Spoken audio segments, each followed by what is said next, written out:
क्षेत्र की जनता को प्रणाम करता हूं। हमारे माननीय नेता जितेंद्र यादव जी, जिनको जिला पंचायत सदस्य वार्ड संख्या 47 की सम्मानित जनता ने 17,402 वोट से विजयी बनाकर चिल्लू पार ही नहीं पूरे प्रदेश में एक इतिहास खड़ा किए हैं। हमारे माननीय नेता जितेंद्र यादव जी जीतल चुनाव भैया बाज गइल डंका, जीतल चुनाव भैया बाज गइल डंका। धन्यवाद वार्ड 47 के जनता, धन्यवाद वार्ड 47 के जनता। जितेंद्र यादव के कोड़ी गइल झंडा, जीतल चुनाव भैया बाज गइल डंका। तराजू तोल कर देखो पलड़ा किसका भारी है, तुम्हें झनकार प्यारी है तो हमें ललकार प्यारी है।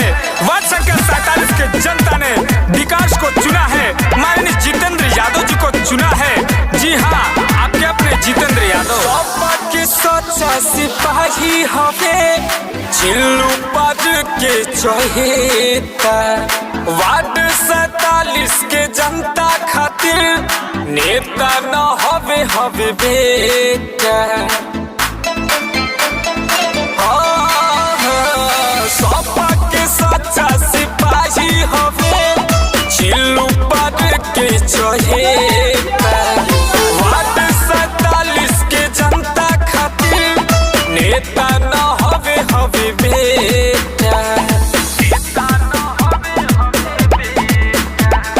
जीतला में रहे न कवनो आशंका। हाँ, जितेंद्र यादव के गड़ी गइल झंडा। वार्ड 47 के धन्यवाद जनता, वार्ड 47 के धन्यवाद जनता। समाजवादी के गड़ी गइल झंडा, जितेंद्र यादव के गड़ी गइल झंडा। वार्ड संख्या 47 का हर नजारा डोल रहा है, हर युवा, हर बच्चा, हर बुजुर्ग जितेंद्र यादव बोल रहा है।